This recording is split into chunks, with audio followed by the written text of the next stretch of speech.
Bismillahirrahmanirrahim. Alhamdulillahi rabbil alamin.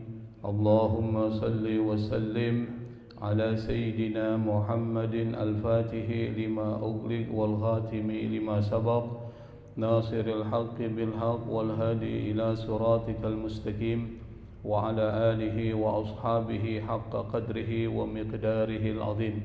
Subhanaka la ilma lana illa ma 'allamtana innaka antal alimul hakim wala hawla wala quwwata illa billahil aliyyil azim.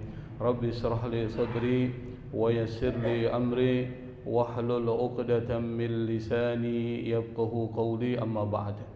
Ma'asyiral hadirin jamaah yang dimuliakan oleh Allah Subhanahu wa taala. Alhamdulillah kita masih diberikan kesempatan kesehatan oleh Allah Subhanahu wa taala hingga kita bisa hadir di satu majelis yang sangat dicintai oleh Allah dan Rasul-Nya. Pada kesempatan yang lalu kita sudah membahas tentang tanda-tanda kiamat yang sudah terjadi. Yang diantara tanda-tanda tersebut adalah dengan lahirnya dan wafatnya Rasulullah itu menandakan bahwa kiamat sudah dekat. Kenapa? Karena Rasul itu adalah utusan yang terakhir dan tidak ada utusan setelah Rasulullah sallallahu alaihi wasallam. Yang kedua, hilangnya sistem kekhalifahan Islam yang ditandai dengan dicabutnya beberapa aturan Islam, salah satunya adalah sistem jizyah dan sistem kharaj yang sekarang kita cari sampai di belahan bumi manapun tidak ada lagi yang namanya sistem jizyah dan sistem kharaj, tapi digantikan dengan satu sistem baru yaitu pajak. Ini menandakan, kata Nabi dalam salah satu prediksinya, salah satu tanda dari kiamat itu adalah ketika sistem-sistem itu dicabut atau dihilangkan, dan ini sudah terjadi. Nah, pada kesempatan hari ini kita akan membahas tanda yang berikutnya, karena tanda-tanda hari kiamat itu dibagi ke dalam 3. Ada tanda yang sudah terjadi, dan ada tanda yang sudah terjadi dan masih terus terjadi sampai saat ini, dan ada tanda-tanda yang belum terjadi. Nah, tanda-tanda belum terjadi ini mungkin kita akan bahas pada kesempatan pertemuan yang akan datang atau pertemuan-pertemuan berikutnya. Apa tanda-tanda hari kiamat yang sudah terjadi dan masih terus terjadi? Dalam kitab Al-Qiyamatus Sughra wal Qiyamatul Kubra yang ditulis oleh Ad-Doktor Umar Sulaiman Al-Ashqar itu diceritakan ada sekitar 12 tanda-tanda yang sudah terjadi dan masih terus terjadi. Tapi pada kesempatan subuh kali ini kita enggak bahas semua, hanya beberapa tanda tersebut, dan insya Allah pertemuan berikutnya baru kita akan lanjutkan. Yang pertama, tanda tersebut dalam prediksi kenabian banyak terjadi peperangan dan penaklukan terhadap Islam. Jadi yang pertama adalah yang sudah terjadi. Ini yang sudah terjadi. Apa? Penaklukan Konstantinopel, yaitu sekarang namanya Istanbul. Di mana Istanbul ini, Pak? Di mana? Turki. Ini telah terjadi pada tahun 1453 yang ditaklukkan oleh seorang yang bernama Sultan Mahmud II. Kalau di Turki ditulis dengan Mehmed, tapi maksudnya adalah Mahmud II, yang namanya adalah Muhammad Al-Fatih. Nabi itu pernah meramalkan sebelum terjadi penaklukan Konstantinopel. Kapan? 700 tahun sebelumnya Nabi sudah prediksi. Atau sekitar 800 tahun sebelumnya Nabi sudah memprediksi. Apa prediksi Nabi? Kata Nabi, kota Konstantinopel akan jatuh ke tangan kalian. Anda bayangkan, saat itu belum terjadi penaklukan ke wilayah-wilayah lain. Kekuasaan Nabi pada saat itu hanya Mekah dan Madinah. Nanti pada zaman Umar bin Khattab baru terjadi ekspansi Islam sampai mencakup wilayah Persia, yaitu sekarang Iran dan Irak tuh, sampai Syria, Syam dan seterusnya. Itu terjadi pada zaman Umar bin Khattab radhiyallahu anhu. Tapi pada zaman Nabi kekuasaan itu hanya di wilayah Mekah Madinah. Tetapi Nabi sudah memprediksi, dan prediksi Nabi itu berdasarkan wahyu dari Allah. Apa prediksi Nabi? Nabi mengatakan kota Konstantinopel nanti akan jatuh ke tangan kalian. Pemimpin yang menaklukkannya adalah pemimpin yang terbaik, yaitu Sultan Mahmud II, Al-Fatih. Al-Fatih itu artinya apa? Penakluk. Dalam bahasa Arab kata Al-Fatih itu sang penakluk. Dari kata Fataha. Fataha itu membuka, menaklukkan. Maka muncul nanti Fathu Makkah. Penaklukan kota suci Mekah. Itu ada dalam sejarah Islam. Dan pasukan yang berada di bawah komandonya kata Nabi adalah pasukan-pasukan terbaik. Makanya tidak heran kalau kemudian Turki yang disebut dengan Ar-Rum, jadi kata Rum tuh gulibatir Rum fi adnal ardi wa hum min ba'di ghalabihim sayaglibuna fi bid'i sinin. Surat Ar-Rum tuh surat ke-30 dalam Al-Qur'an. Kata Rum itu bukan Romawi yang di Roma, Itali, bukan. Tapi Romawi di Turki. Turki itu Eropa atau Arab, Pak? Apa? Eropa. Jadi Turki itu Eropa, bukan Arab. Yang kedua, sudah terjadi antara Islam dan non-Islam, perang salib. Dan jumlahnya sampai 9 jutaan orang yang meninggal dalam perang salib. Kapan tuh? 1096 sampai 1291 sudah terjadi. Yaitu konflik peperangan antara Muslim dan Kristen. Ini merupakan pertarungan ideologis dan pertarungan politik yang disebutkan dalam hadis Nabi. Nabi itu sudah banyak memprediksi. Sayati zamanun ala ummati, itu prediksi Nabi itu. Sayati ala ummati zamanun, akan datang nanti kepada kalian satu masa. Tuh. Yang bohong diikuti, yang jujur dijauhi. Sekarang sudah terjadi, Pak. Para pengikut-pengikutnya itu banyak tuh. Dan itu terjadi. Dan banyak prediksi Nabi. Yang ketiga, invasi Mongol tahun 1258. Anda bayangkan sampai jatuh Baghdad itu. Baghdad itu adalah satu kota yang saat itu dikuasai oleh Abbasiyah saat itu. Itu kayaknya luar biasa, Pak.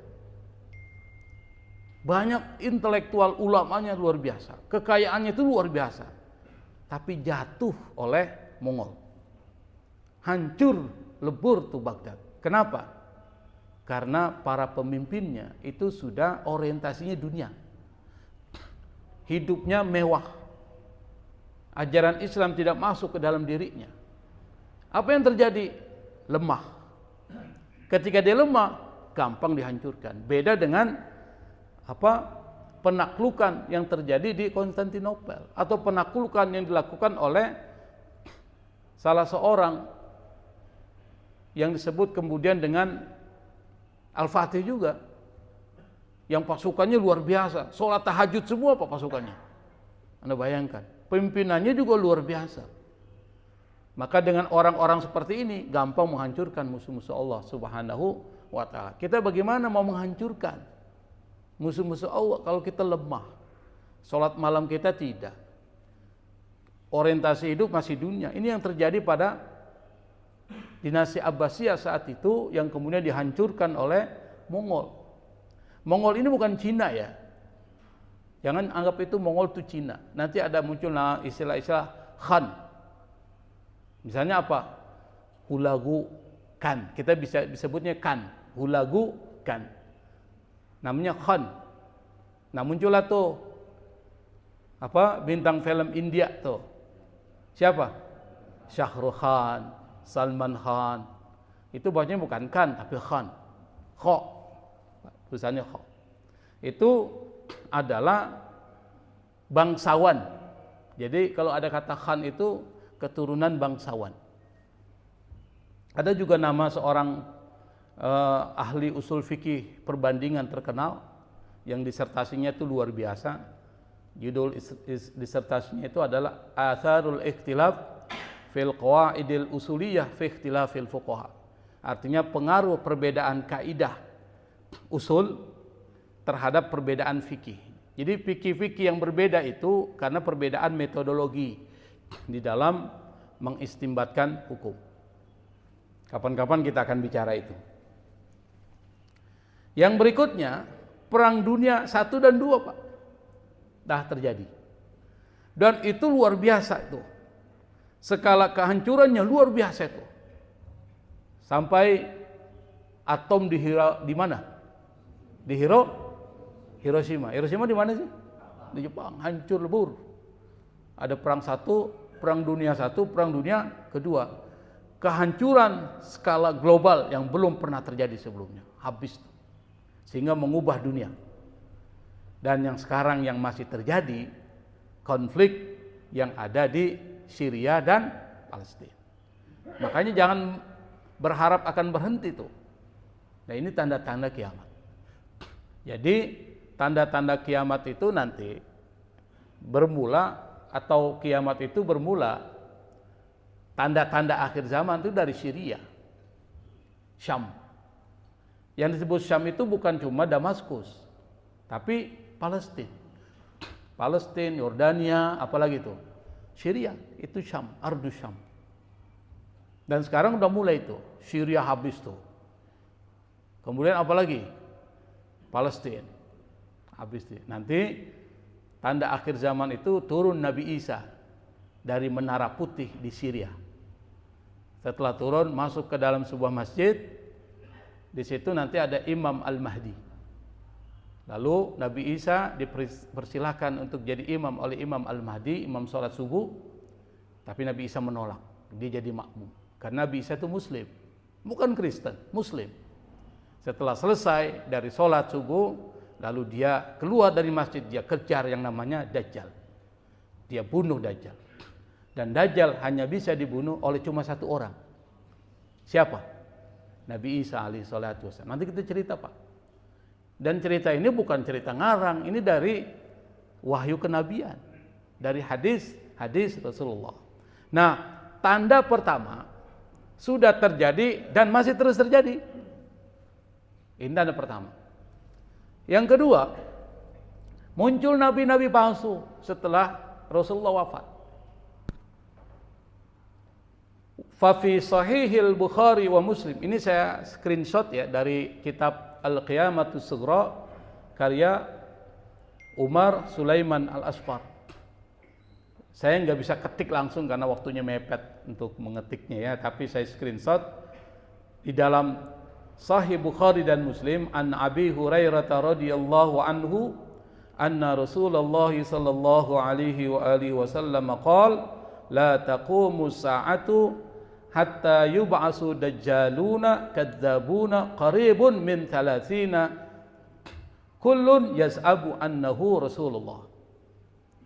Kata Nabi, kiamat tidak akan terjadi, la taqumus sa'ah, hatta sampai yub'atsa diutus atau muncul siapa? Dajjalun, para dajjal itu.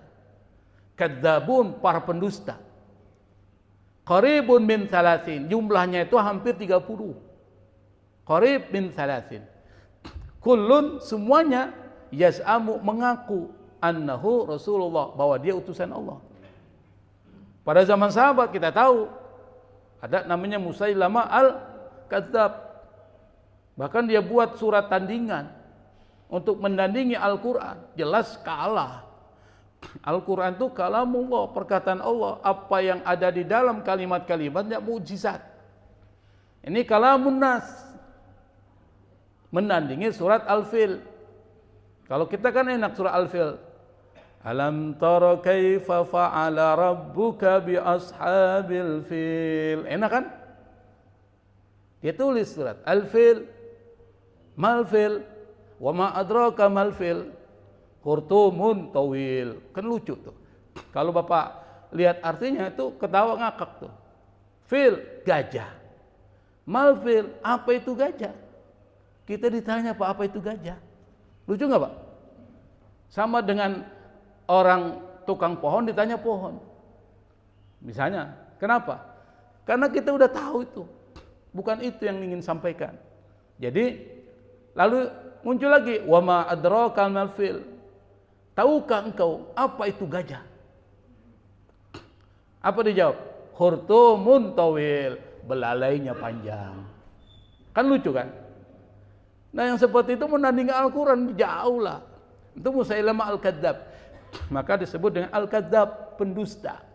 Kenapa dia mengaku sebagai nabi? Kalau dia ngaku sebagai nabi, dia punya otoritas, kewenangan. Kalau dia punya otoritas, kewenangan, maka dia akan dapatkan banyak hal. Politik, ekonomi, semua dia kuasai. Kekuasaan, pengaruh, dan ekonomi dia pegang. Tuh. Maka banyak orang ngaku sebagai nabi, tujuannya ekonomi. Bukan tujuannya karena persoalan dia dapat ilham, dapat wahyu, inspirasi, bukan. Tapi bagaimana dia bisa menguasai agama, lalu politik dan ekonomi dia kuasai. Kalau orang menguasai politik dan ekonomi, kaya nggak, Pak? Kaya. Makanya tidak heran kalau pengusaha dikuasai politik juga. Disebut dengan oligarki. Karena kalau dia tidak kuasai politik, ekonomi bisa hancur, Pak. Maka dua-dua dikuasai. Maka muncullah istilah peng-peng. Apa itu? Penguasa, pengusaha. Peng-peng itu. Kata Rizal Ramli almarhum, dia mengatakan sekarang ini Indonesia dikuasai oleh peng-peng itu. Penguasa, pengusaha. Habis kita, dikeruk tuh semua. Sumber daya apa? Tambang dikeruk. Ini dikeruk. Muncul apa? Korupsi, korupsi. Bayangkan korupsi yang nggak pernah terjadi sampai 300 triliun. Bapak pernah lihat uang 1 miliar nggak? Pernah, Pak?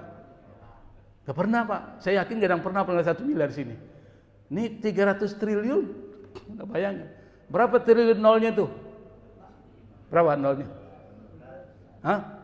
12, Pak. Kita cuma tahu 12 doang nolnya, tapi nggak pernah lihat duitnya. Bayangkan tuh. Sampai seperti itu. Nah, termasuk ada nama orang yang ngaku nabi palsu pada zaman sahabat setelah Rasulullah wafat. Siapa? Aswad al-Ansi. Tapi yang terkenal Musailamah al-Kadzdzab. Yang ketiga Sajjah al-Kahin. Al-Kahin itu tukang tenun, menenun. Dia suka menyantet, namanya al-Kahin. Pada zaman tabi'in ada namanya Al-Mukhtar Ats-Tsaqafi. Ini berdasarkan sejarah ya. Tapi di Indonesia paling banyak, Pak.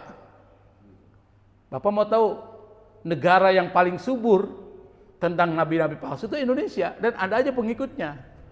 Itulah Indonesia kita. Bohongi kita mau aja. Satu, dia Aminuddin.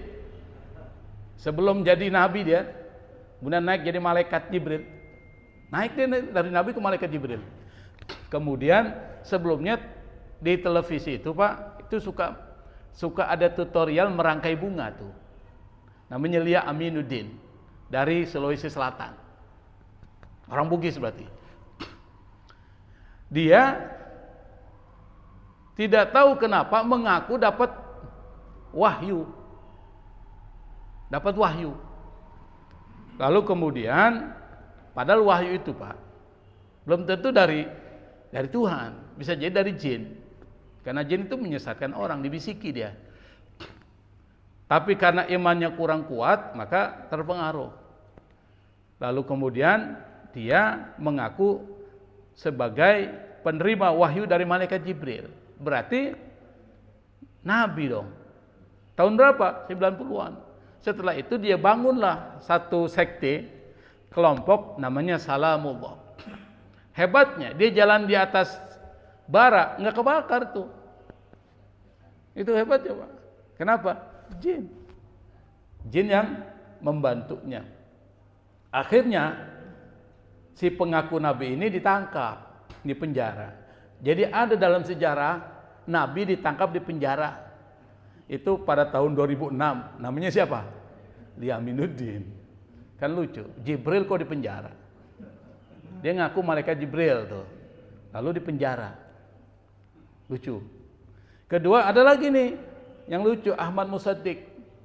Maka kalau punya anak jangan namain Ahmad Musaddiq lah, Pak. Nanti khawatir ngaku-ngaku jadi nabi lagi. Dia pemimpin Al-Qiyadah Al-Islamiyah. Mengaku sebagai nabi. Ditangkap juga. Kenapa? Ya ajarannya sesat lah. Gimana ceritanya kok ada orang ngaku sebagai nabi?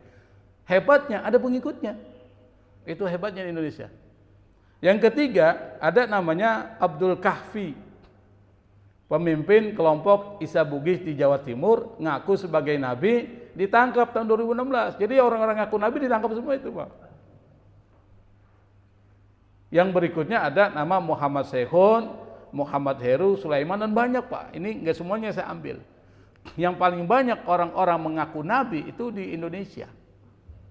Di Arab Saudi jarang, Pak. Bapak pernah dengar berita di Arab Saudi orang ngaku sebagai nabi? Enggak, Pak. Atau di tempat lain? Enggak ada. Rata-rata di Indonesia. Subur, Indonesia subur. Tanahnya subur, makanya pantas kata siapa tuh penyanyi? Kos plus. Tanam kayu apa? Tumbuh tanaman, subur. Saking suburnya sampai nabi-nabi palsu banyak pengikutnya. Itu Indonesia. Yang kedua, yang ketiga, itu banyak terjadi fitnah. Fitnah. Kata fitnah itu artinya sejenis ujian terhadap umat Islam. Fitnah. Yang fitnah itu sampai dahsyatnya bisa mengeluarkan orang muslim dari agamanya. Fitnah. Dan ini terjadi, Pak. Kenapa terjadi? Banyak orang Islam keluar dari Islam. Tapi banyak juga orang non muslim masuk ke dalam agama Islam. Nabi pernah mengatakan, dan ini adalah prediksi Nabi. Ingat, prediksi Nabi itu bukan ramalan dukun, tapi wahyu dari Allah Subhanahu wa taala. Yang disebut dengan prediksi itu adalah sesuatu yang akan terjadi dan pasti terjadi. Nggak mungkin nggak terjadi. Kenapa? Karena informasi dari Allah. Nabi hanya nyampaikan aja. Dan tidak dikurang-kurangi itu. Jadi kalau Nabi menyampaikan sesuatu nggak pernah dikurang-kurangi. Apa yang disuruh Allah disampaikan. An Abi Hurairah radhiyallahu anhu, dari Abu Hurairah yang meriwayatkan hadis ini, dan beliau ini termasuk salah seorang sahabat Nabi yang paling banyak meriwayatkan hadis.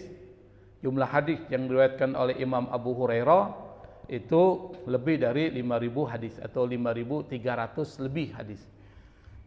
Makanya dia pertama itu. Meskipun Abu Hurairah masuk Islamnya yang terakhir.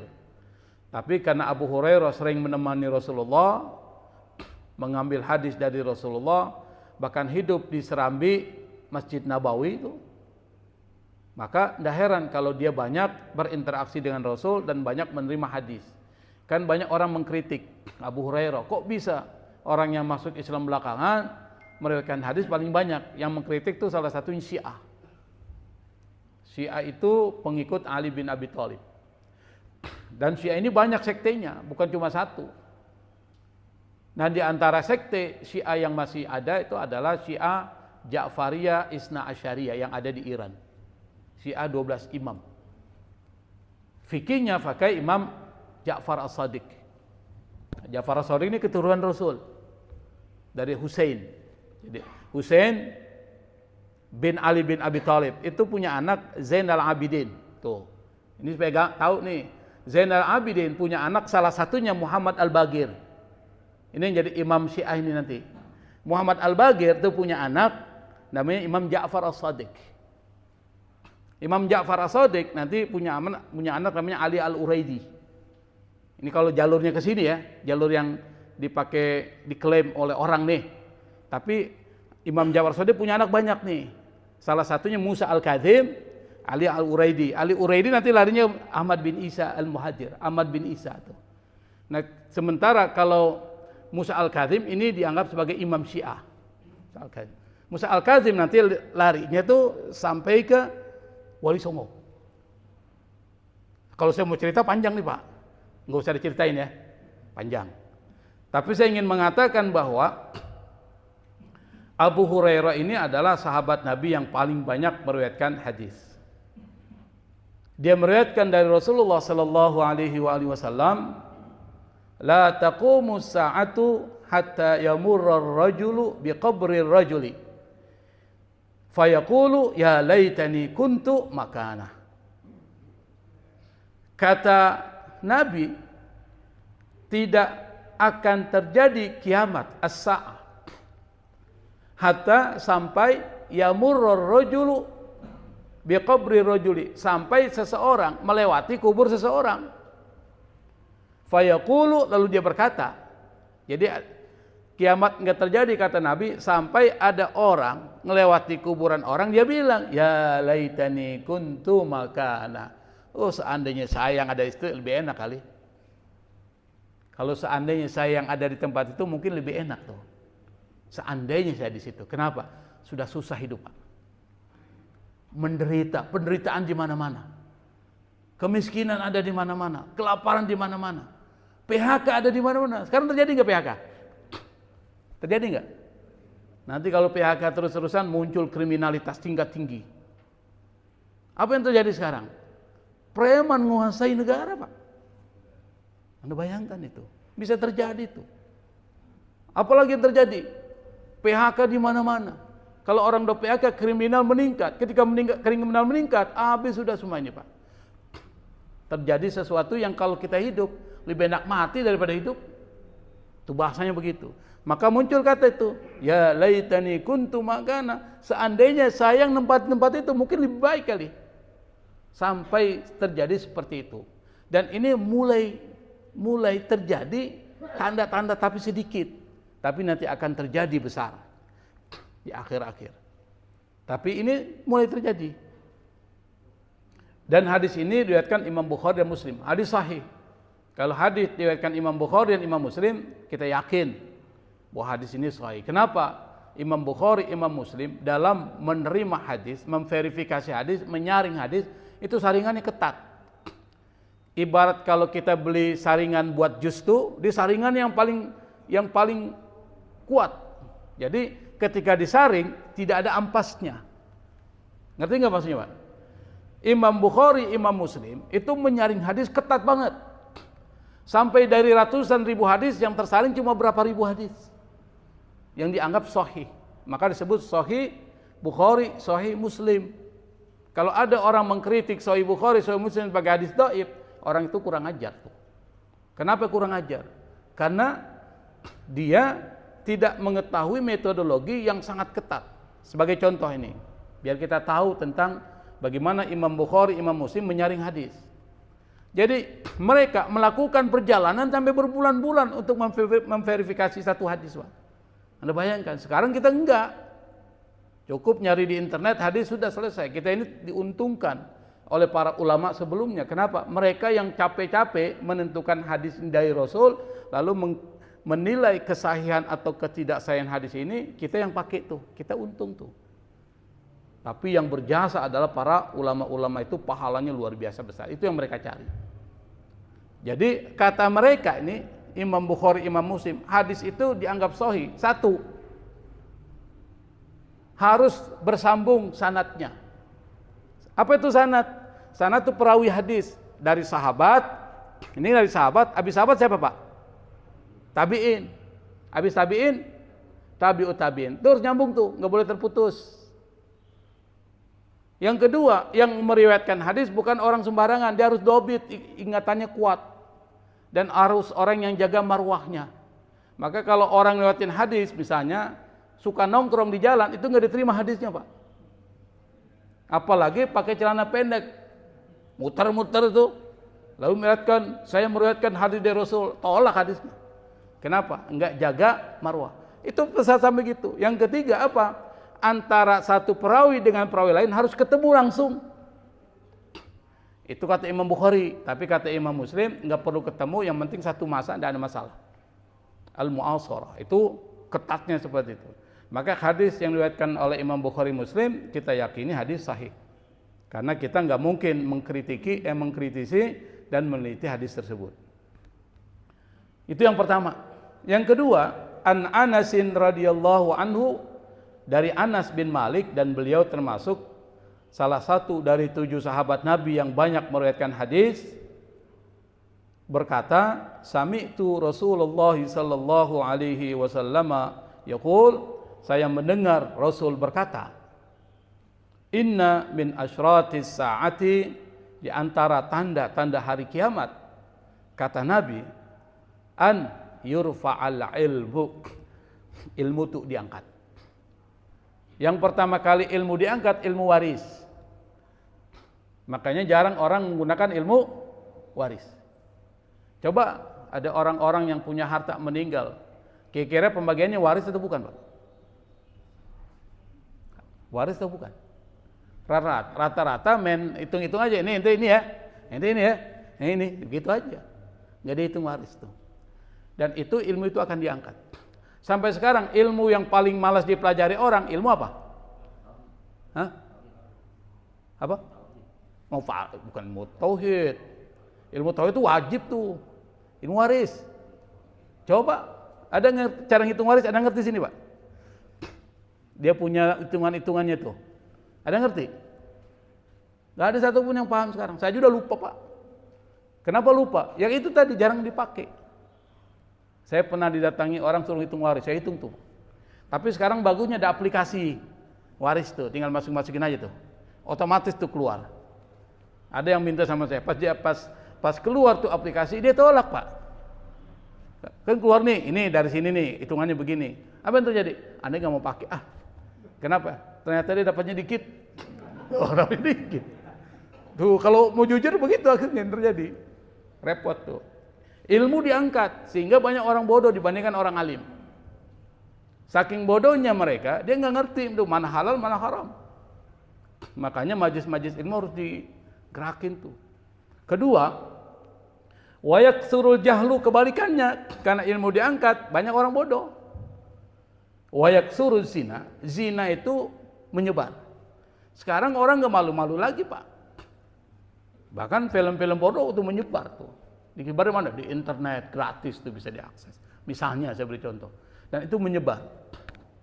Pada zaman dulu, pada zaman 60, tersebar nggak yang begitu Pak? Enggak. Sekarang itu terang-terangan. Wayak suru syurbul khamri, yang minum khamar tuh banyak. Dan nggak takut minum khamar. Di jalan itu, malah kita yang takut sama dia. Kenapa? Nggak malu-malu lagi orang minum khamar. Dulu orang minum khamar ngumpet-ngumpet Pak. Apa tuh? Minuman cap tikus. Karena Pak pernah ya? Ada nggak minuman cap tikus? Ada? Ada itu. Itu biasanya kalau minum ngumpet-ngumpet dia. Dulu tuh. Sekarang diperlihatkan. Bahkan kalau nggak nyungsep ke got dibilang belum ini, belum suhunya. Jadi sampai nyungsep di got tuh baru suhu tuh katanya. Wa yaqillur rijal. Laki-laki sedikit. Wayak surun nisa, perempuan banyak. Sekarang ini yang masih banyak perempuan, masih banyak laki-laki. Jadi data tahun 2023 dari data dunia itu jumlah laki-laki itu sekitar 50,4%. Jadi 50,4%. Sekitar 4,6 miliar. Jadi 4,6 miliar. Sedunia nih Pak. Sementara perempuan 49,4%. Sudah hampir menyamai ini. Itu 2023.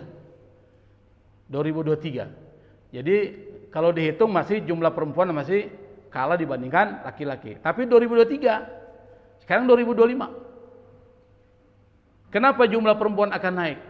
Karena peperangan banyak terjadi. Yang mati siapa? Laki-laki. Sehingga perempuan. Sampai Nabi mengatakan hatta yakuna li khamsina imra'atan al-qayyimul wahid. Sampai satu orang itu dibandingkan 50 perempuan, satu laki-laki.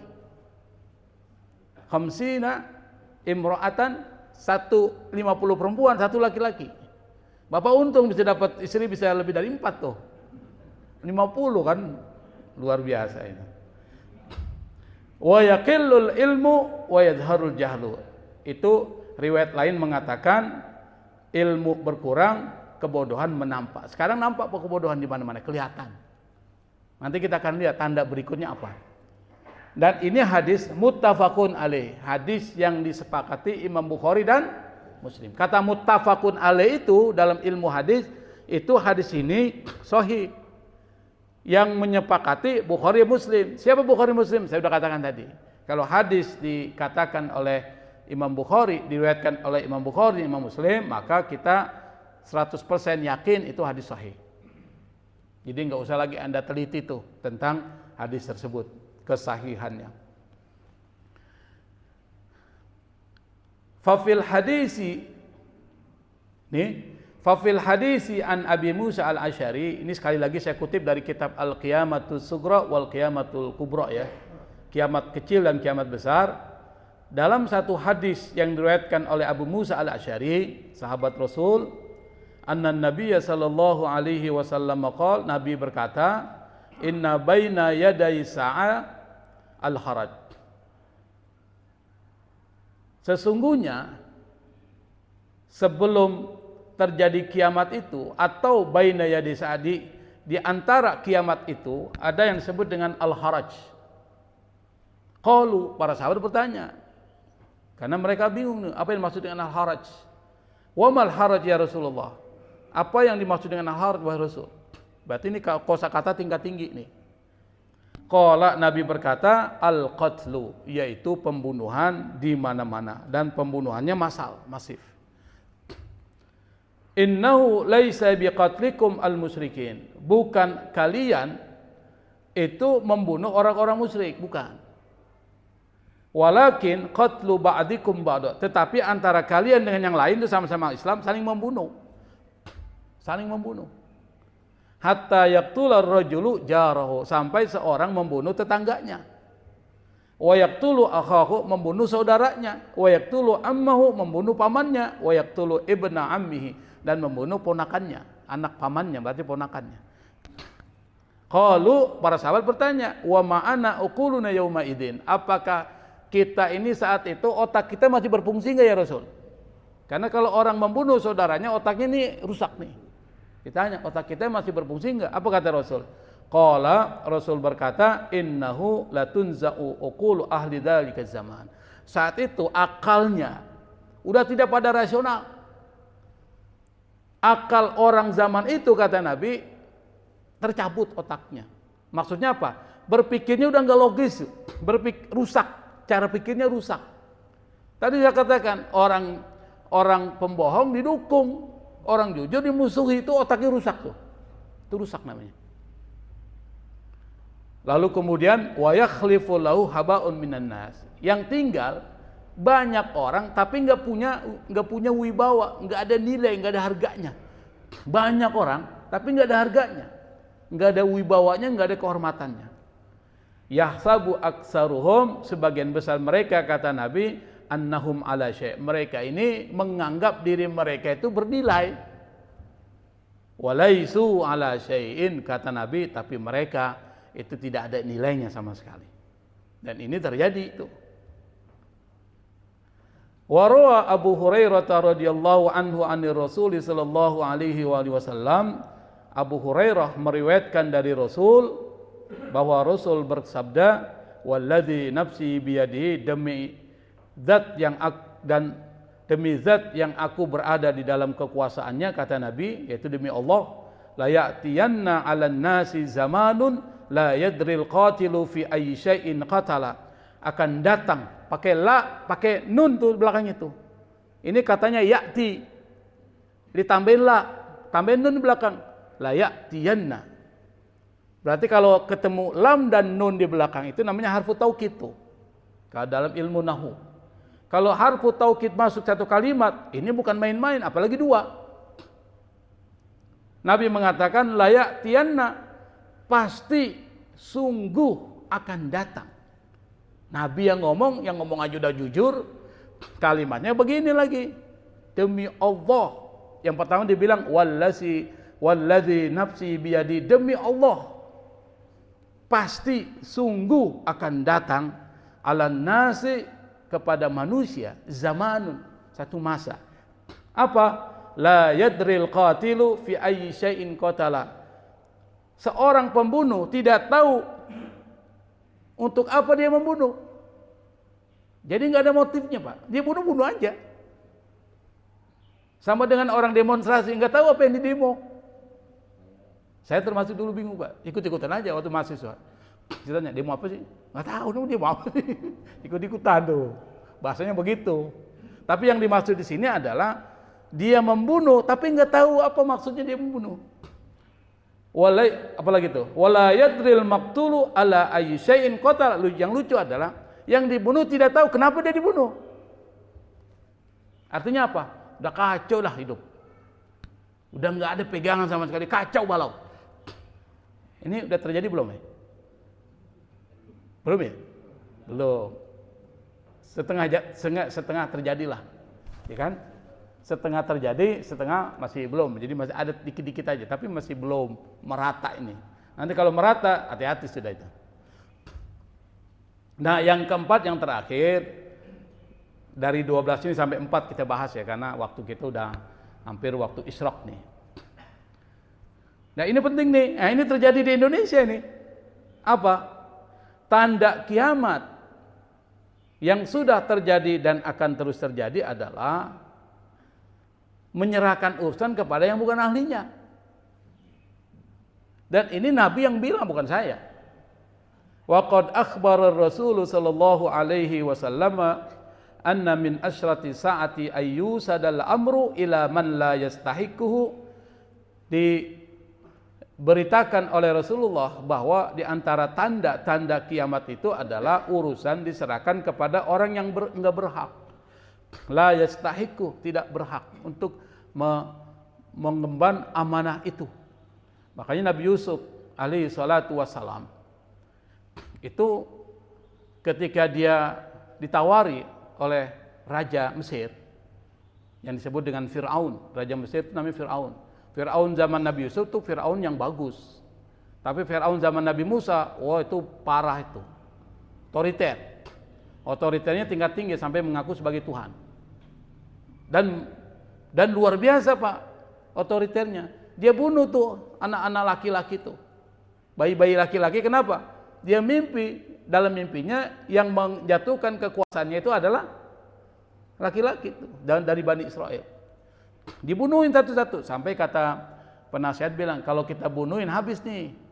Kenapa? Nanti yang bekerja di tempat-tempat kotor nih, tempat-tempat yang kalau bahasanya ya tempat-tempat yang tidak bagus lah, misalnya seperti buruh dan sebagainya, ini mereka nanti habis, diselang-seling tuh. Nah, sampai zaman Nabi Musa itu dapat selang-seling itu, enggak kena. Ini ceritanya seperti itu. Nah, Fir'aun zaman Nabi Yusuf itu soleh, maksudnya orang baik, dia nerima nasihat. Kalau diberikan masukan dia terima. Dia bilang kepada Nabi Yusuf, ente mau jadi apa nanti? Bantu kekuasaan. Kata Nabi Yusuf, ij'alni ala khazainil ardi inni hafizun alim. Kata Nabi Yusuf, jadikan aku sebagai menteri perbendaharaan negara, mencakup persoalan ekonomi masyarakat. Kenapa? Karena urusan yang penting saat itu ekonomi, kelaparan dan seterusnya.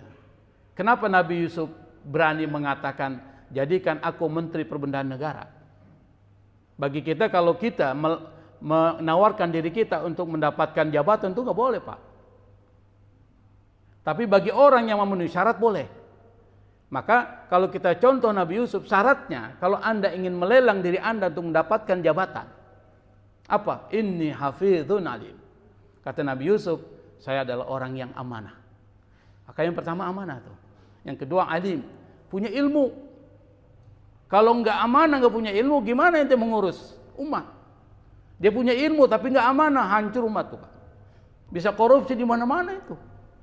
Kalau dia punya ilmu tapi nggak amanah, dia bisa mainkan ilmunya untuk menilep uang rakyat, manipulasi aturan-aturan sebagainya. Dia punya ilmu tapi nggak amanah, nggak ada integritas.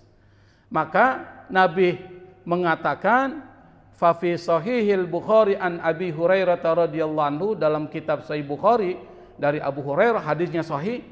Qala bainama Rasulullah sallallahu alaihi wasallam fi majlisin, ketika Rasul ada di satu majlis bersama para sahabat-sahabatnya, yahdutsul qaum, terjadilah sesuatu, idja'ahu a'rabi, datang kepada Nabi seorang Arab Badui. Faqala, tiba-tiba dia bertanya, mata sa', kapan kiamat ya Rasul?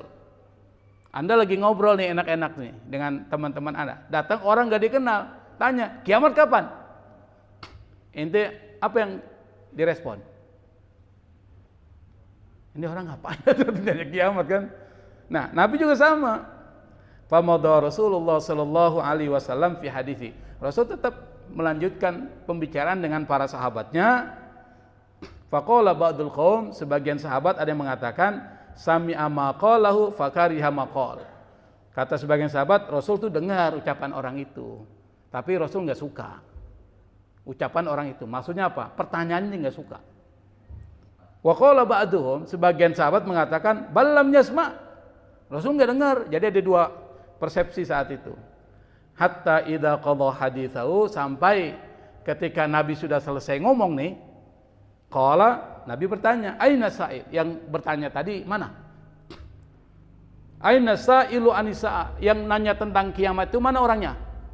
Qala, dia berkata, ha anada ya Rasulullah, saya ya Rasul, saya ada di sini. Qala, Rasul berkata, idza duyi'atul amanatu fantadhir sa'ah, kalau amanah itu sudah disia-siakan, maka tunggulah kehancurannya, atau tunggulah datangnya hari kiamat. Rasul kemudian ditanya, wa kaifa idha'atu, bagaimana tanda di mana amanah itu disia-siakan? Qala, Rasul berkata, idza wusidal amru ila ghairi ahlihi fantadhir sa'ah, kalau urusan itu diserahkan kepada yang bukan ahlinya, maka tunggulah. Yang pertama, sa'ah itu bisa diartikan kehancuran dari negara itu, bangsa itu. Yang kedua, kiamat, tunggulah hari kiamat.